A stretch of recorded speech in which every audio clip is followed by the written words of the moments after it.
একটা overview class হবে। Basically এই ক্লাসটার মাধ্যমে আমরা জানবো যে ত্রিকোণমিতিক ফাংশনগুলো কি কি, এদের ফর্মুলা এবং কোন ধরনের ত্রিভুজে আমরা ত্রিকোণমিতিক ফাংশনগুলো অ্যাপ্লাই করতে পারবো। ত্রিকোণমিতিক ফাংশন সব ধরনের ত্রিভুজে অ্যাপ্লাই করা যায় না। ত্রিকোণমিতিক ফাংশন অ্যাপ্লাই করার জন্য একটা বেসিক সূত্র হচ্ছে, এটাকে যে ত্রিভুজে অ্যাপ্লাই করবো সেটা অলওয়েজ একটা সমকোণী ত্রিভুজ হইতে হবে। আচ্ছা, সমকোণী ত্রিভুজ কি? এখানে স্ক্রিনে একটা চিত্র দেখা যাচ্ছে, এই ধরনের ত্রিভুজগুলোকে বলা হয় সমকোণী ত্রিভুজ। হাতে আমাদের ক্লাস 8 পর্যন্ত কিছু জ্যামিতিক অধ্যায় আছে যেখানে ত্রিভুজের বেসিক ধারণা দেওয়া থাকে। এখানে সংজ্ঞা থেকে আমরা যদি একটু দেখতে পাই, সমকোণী ত্রিভুজ বলতে আমাদের বোঝায় যেটার একটা কোণ হবে আমার 90, মানে আমার একটা বেস থাকবে, সেই বেসটার উপর একটা পারপেন্ডিকুলার লাইন থাকবে। পারপেন্ডিকুলার লাইন মানে হচ্ছে আমার লম্ব থাকবে, যেটা ভূমির সাথে একদম এক্সাক্ট লম্ব ক্রিয়েট করবে। আমার এখানে যদিও ফ্রি হ্যান্ড আঁকছি, একদম স্ট্রেট লাইন আঁকা যাচ্ছে না। আশা করি বুঝছেন যে লম্ব কি জিনিস। আচ্ছা, আমরা এখন অ্যাঙ্গেল বা অন্যান্য জিনিসপত্র সম্বন্ধে আইডিয়া নিই। এখানে নিচের সাইডে যে জিনিসটা আছে এটা হচ্ছে আমার ভূমি, এবং ভূমির ওপর যে স্ট্রেট লাইনটা গেছে এটা হচ্ছে আমার লম্ব। আচ্ছা, আমি পরিচিতগুলো লিখে দিই। এটা হচ্ছে আমার লম্ব, এটা আমার ভূমি, এবং এই সাইডে যে লম্বা লাইনটা আছে এটাকে বলা হয় অতিভুজ।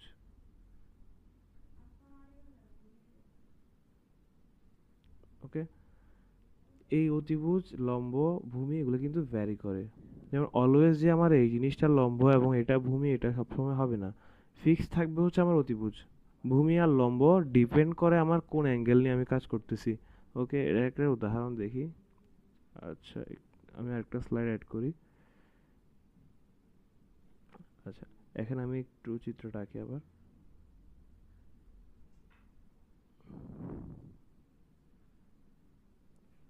যদিও চিত্রটা খুব বেশি ভালো হয় নাই, বাট এটার একটা আইডিয়া দেওয়ার চেষ্টা করি।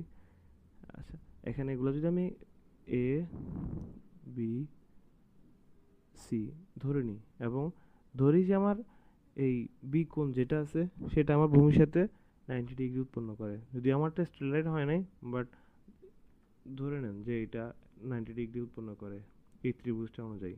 ওকে, এখানে যদি আমি এটাকে আইডেন্টিফাই করি বিভিন্ন ইয়া দিয়ে না দিয়ে, তাহলে এ বি সি। এখন আমি যদি সি অ্যাঙ্গেল নিয়ে কাজ করি, প্রত্যেকটা বাহুর দিকে বা প্রত্যেকটা কোণায় যে ধরনের অ্যাঙ্গেল ক্রিয়েট করবে সেটা আমরা সেই কোণ দিয়েই ডিফাইন করব। যেমন আমি উপরের সাইডে যে এ ডিফাইন করছি, সেটা যে কোণ বা অ্যাঙ্গেল উৎপন্ন করতেছে সেটাকে আমি এ দিয়ে ডিফাইন করব। ঠিক সেমভাবে বি এবং সি এগুলো হচ্ছে অ্যাঙ্গেল ডিফাইন করব আমরা। যদি চাই অন্যান্যভাবে ডিফাইন করতে পারি, এক্স ওয়াই জেড অথবা থিটা অথবা অন্য কিছু দিয়ে। আচ্ছা, আমি যদি সি অ্যাঙ্গেল নিয়ে কাজ করি, আমরা যে অ্যাঙ্গেল নিয়ে কাজ করব সেটার ঠিক বিপরীত দিকে যে বাহুটা হবে সেটা হচ্ছে লম্ব। যেমন সি এর ঠিক বিপরীতে বাহু কোনটা? আমার এবি।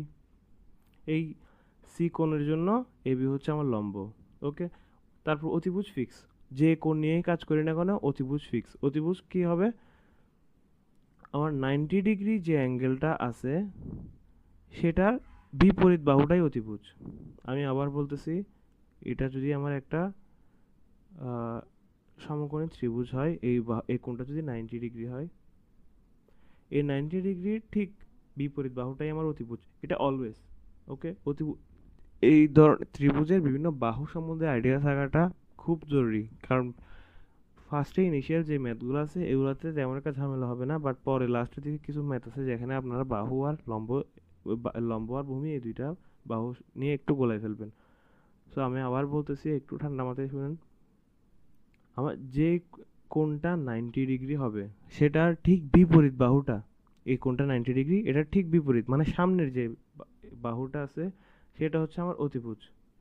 ওকে, এখন আমি যদি এই এটাকে আমি এ নাম দিই, বি, আর এটা দিই সি। ওকে, এখন আমি যদি এ অ্যাঙ্গেল নিয়ে কাজ করি, এ অ্যাঙ্গেলের জন্য লম্ব হবে কোনটা? এটা ঠিক বিপরীত বাহুটা, যেমন বিসি। এ অ্যাঙ্গেলের জন্য আমার লম্ব হচ্ছে বিসি। এবং অতিভুজ অলওয়েজ ফিক্স, তাহলে ভূমি হচ্ছে কি এবি। আশা করি এই জিনিসটা ক্লিয়ার হয়েছে। আচ্ছা, এগুলো হচ্ছে ত্রিকোণমিতিক বিভিন্ন ফাংশন। এগুলো খুব এখানে অনেক বেশি জটিল করে দেওয়া আছে, খুব বেশি জটিল জিনিস না এগুলা।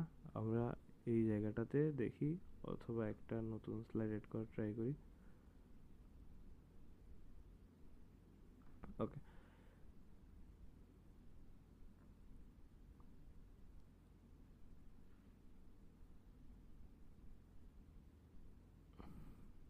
এটাকে আমরা এ, এটাকে বি, এটাকে সি দিয়ে ডিফাইন করি। আমার এই অ্যাঙ্গেলটা হচ্ছে 90। ওকে, আর আমরা এই অ্যাঙ্গেল নিয়ে কাজ করি। ওকে, ট্রিগোনোমেট্রিক ফাংশন কি কি? আমার সাইন, কজ, বা যেটা এটাকে কোসাইন বলা হয়, শর্টকাটে সাইন বলা হয়। তারপর হচ্ছে কোসেক, সেক, টেন অথবা ট্যানজেন্ট, তারপরে কট। এগুলা হচ্ছে আমার বেসিক্যালি ত্রিকোণমিতিক ফাংশন। এর বাদে আমাদের কোনো ধরনের ত্রিকোণমিতিক ফাংশন নাই। এখন দেখি যে আমরা এগুলোকে কেমনে ত্রিভুজের বিভিন্ন বাহু দিয়ে ডিফাইন করতে পারি। ওকে, এক নাম্বার আসি সাইনের ক্ষেত্রে। সাইন এ, আমি অ্যাঙ্গেল যেটা লিখছি সেটা দিয়ে লিখতেছি। যদি আপনারা চান যে এর বদলে আমি থিটা নিব, এখানে অ্যাঙ্গেলটার নামকরণ আমি থিটা করব, সমস্যা নাই। এটা সব কিছুই করতে পারবেন। এটা হচ্ছে ডিপেন্ড করে আপনি কোন ধরনের অ্যাঙ্গেল। এটা আমি যদি থিটা ডিফাইন করি, তখন আমার এটা এর বদলে সাইন থিটা চলে আসবে, আর কিছুই চেঞ্জ হবে না। ওকে, সাইন থিটা সমান কি হবে আমার? লম্ব বাই অতিভুজ। এখন লম্ব কোনটা হবে? আমি যে কোণ নিয়ে কাজ করতেছি এটা ঠিক বিপরীত বাহুটাই লম্ব। ওকে, থিটা কোণের জন্য চেক করেন, এখানে থিটার জন্য লম্ব কোনটা? এটার বিপরীত বাহু ঠিক বিসি। লম্ব বাই অতিভুজ। অতিভুজ কোনটা? অতিভুজ অলওয়েজ ফিক্স, 90 ডিগ্রির বিপরীত বাহুটাই অতিভুজ। ওকে, অতিভুজ হচ্ছে আমার এসি। তাইলে কস থিটা সমান কি? কস থিটা সমান হচ্ছে ভূমি বাই অতিভুজ। সাইন আর কজের মধ্যে একটাই পার্থক্য, যে সাইন আমার সবসময় লম্ব নিয়ে কাজ করবে এবং কজ ভূমি নিয়ে কাজ করবে। এখন এখানে আমার লম্ব কি ছিল? বিসি, অতিভুজ এসি, তাহলে বাকি যে বাহুটা আছে সেটাই আমার ভূমি হবে। তাহলে এটার জন্য ভূমি হচ্ছে আমার এবি বাই এসি। ঠিক আছে, তারপর টেন, টেন থিটা সমান sine theta by cos theta. ঠিক আছে, এখানে আমি সাইন থিটা আর কস থিটার ভ্যালুগুলো বসাই, অথবা আরেকটা সূত্র আছে, এটা হচ্ছে লম্ব বাই ভূমি। আমি যদি এটার রেশিও বের করি আর লম্ব বাই ভূমি বের করি, সেম আসবে। এটা আমি করে দেখাচ্ছি। আগে লম্ব বাই ভূমি দিয়ে করি। থিটার জন্য আমার লম্ব আসতেছে বিসি বাই ভূমি হচ্ছে এবি। ওকে, এখন সাইন থিটার কস থিটার যে ভ্যালুগুলো আসছে এগুলো বসাই চেক করি যে আমার এটা আসে কিনা। Okay, BC by AC divided by AB by AC. Okay, এখানে নিচে যে ব্যস্তানুপাতিক আকারে আছে এটাকে যদি আমি গুণ আকারে নিয়ে যাই, তাহলে এটা উল্টে যাবে। তাহলে BC by AC into AC by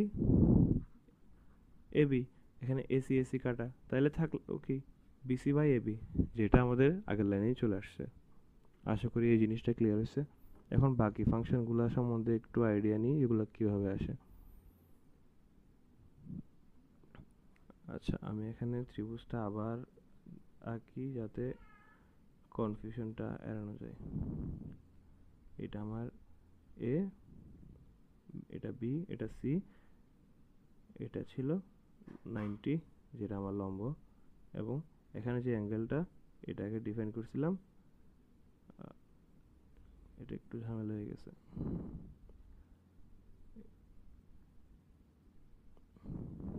ল্যাপটপটা একটু ল্যাগ দিচ্ছে, এটা নিয়ে একটু সমস্যা।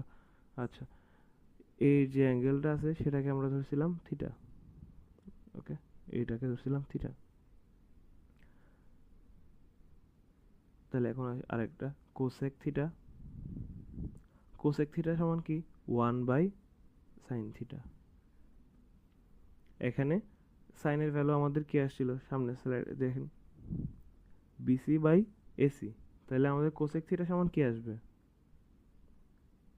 AC by BC. আর তার মানে কি, কোসেক থিটা সমান হচ্ছে অতিভুজ বাই লম্ব। আমাদের সাইন থিটা সমান ছিল লম্ব বাই অতিভুজ, কোসেক থিটা সমান ঠিক সাইনের উল্টা অতিভুজ বাই লম্ব। এবং আরেকটা আছে, এটা হচ্ছে আমার সেক থিটা। সেক থিটা হচ্ছে জাস্ট কস থিটার রেসিপ্রোকাল অথবা ব্যস্তানুপাতিক। কস থিটা আমার কি আসছিল, এ দেখেন এবি বাই এসি মানে ভূমি বাই লম্ব। তাহলে এটাকে যদি ব্যস্তানুপাতিক করা হয় তাহলে উল্টে যাবে ভগ্নাংশটা। ভগ্নাংশ যদি উল্টে যায় তখন কি হবে, যে অতিভুজ বাই ভূমি, এ আমার অতিভুজ এসি বাই ভূমি মানে এবি। আরেকটা হচ্ছে শেষ ফাংশন কট থিটা। কট থিটা সেম, এটা হচ্ছে আমার ট্যান থিটার বিপরীত। ওকে, ট্যান থিটা সমান কি ছিল আমার, লম্ব বাই ভূমি অথবা sine theta by cos theta. তাহলে কট থিটা সমান কি হবে, কট থিটা সমান হবে cos theta by sine theta অথবা ভূমি বাই লম্ব। এখানে ভূমি কোনটা, এবি বাই বিসি। আশা করি ত্রিকোণমিতিক ফাংশনগুলো নিয়ে কনফিউশনটা এড়ানো যাবে এখন। আচ্ছা, এখানে জাস্ট বেসিক সাইন্সে দেওয়া আছে, যেমন দেখেন অপোজিট অপোজিট বাহু যেটা বোঝায় এইটা হচ্ছে আমার লম্ব। ওকে, অ্যাডজেসেন্ট মানে হচ্ছে আমার ভূমি, এবং হাইপোটেনিয়াস এটার মানে হচ্ছে অতিভুজ। তারপরে 3 নম্বরে একটু খেয়াল করেন, কোসেক থিটা, এখানে স্পেলিংগুলো একটু ঝামেলা হয়ে গেছে। কোসেক থিটা সমান হচ্ছে 1 বাই সাইন থিটা, ব্র্যাকেটে দেওয়াই আছে। 1 বাই সাইন থিটা মানে কি, অতিভুজ বাই লম্ব। এবং সেক থিটা, সেক থিটার জন্য কি আসছে, অতিভুজ বাই ভূমি মানে অ্যাডজেসেন্ট, এটার মানে 1 বাই কস থিটা। তারপর কট সমান কত, কট থিটা সমান হচ্ছে 1 by tan theta. Tan theta আমার কত ছিল, লম্ব বাই ভূমি, এবং কট থিটা কত হবে, ভূমি বাই লম্ব। অপোজিট বাহু যেটা এখানে লেখা আছে অপোজিট, এটা হচ্ছে লম্ব যেটা আমার পারপেন্ডিকুলার। অ্যাডজেসেন্ট মানে হচ্ছে আমার ভূমি, হাইপোটেনিয়াস মানে হচ্ছে আমার অতিভুজ। আচ্ছা, এখানে আমার বেসিক 3টা সূত্র, বা এগুলা বাদে আপনাদের আর কোনো ধরনের সূত্র মুখস্থ করতে হবে না ত্রিকোণমিতিতে। ওকে, ফার্স্ট এটা কি, sine square theta plus cos square theta সমান 1। এখানে থিটার বদলে আমার যে কোনো ভ্যালু আসলেই হইতো। যেমন আমি যদি লিখতাম সাইন স্কয়ার এ প্লাস কস স্কয়ার এ সমান 1। এখানে একটা জিনিস মনে রাখতে হবে যে দুইটা অ্যাঙ্গেল সেম হইতে হবে, তখনই এদের সাইনের এবং কজের বর্গের মান 1 আসবে। ঠিক বাকিগুলোর ক্ষেত্রেও, বাকিগুলা কি, 1 plus tan square theta equals to sec square. এটাকে যদি আমরা আরেকটু সাজায় লিখি তখন কি আসবে, sec square theta minus tan square theta সমান 1। এরপরেরটা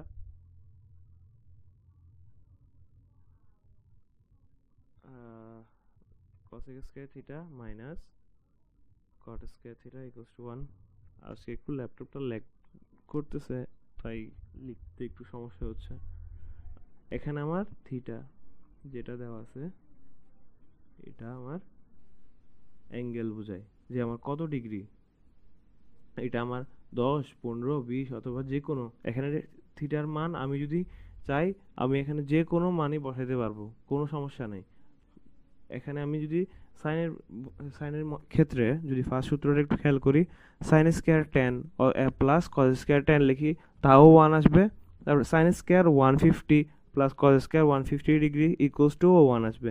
মানে আমার যদি থিটার মান অথবা অ্যাঙ্গেল যদি সমান হয় তাহলে এদের অনুপাত বা এদের যোগফল অথবা বিয়োগফল সবসময় 1 আসবে। আশা করি এই জিনিসটা বোঝা গেছে। এই দেখেন এখানে ডিগ্রি দেওয়া আছে, রেডিয়ান, রেডিয়ান হচ্ছে অ্যাঙ্গেলের আরেকটা একক।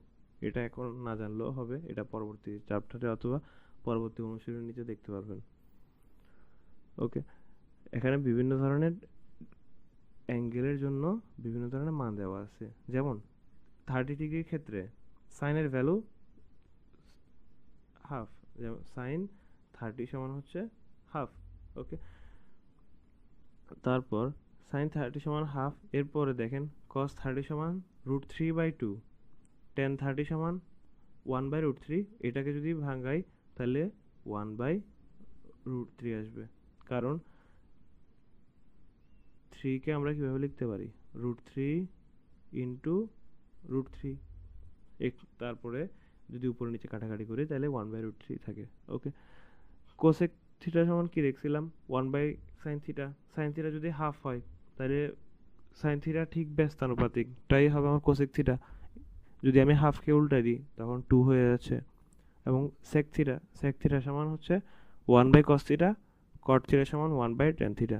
তো বেসিক্যালি এখানে যদি আপনারা সাইন, কস এবং ট্যানের এই তিনটার ভ্যালু যদি জানেন তাহলে বাকিগুলোর ভ্যালু এমনি বের করে ফেলা যায়।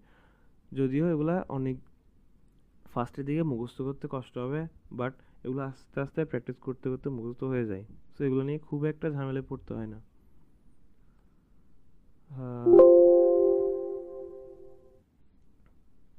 ওকে, আজকের জন্য স্লাইড শেষ। আশা করি বেসিক ত্রিকোণমিতিক ফাংশন এবং ফর্মুলা সম্বন্ধে আপনাদের কিছুটা হলেও আইডিয়া হয়েছে, অথবা যদি আগে থেকে আইডিয়া থাকে তাহলে কিছুটা হলেও ক্লিয়ার করতে পারছি। নেক্সট ক্লাসে ইনশাল্লাহ ম্যাথ এই রিলেটেড যতগুলো ম্যাথ আছে এগুলো করার ট্রাই করব। আল্লাহ হাফেজ, আজকের জন্য এতটুকুই। যদি আপনাদের ভিডিও ভালো লাগে তাহলে প্লিজ লাইক, শেয়ার, সাবস্ক্রাইব। আল্লাহ হাফেজ।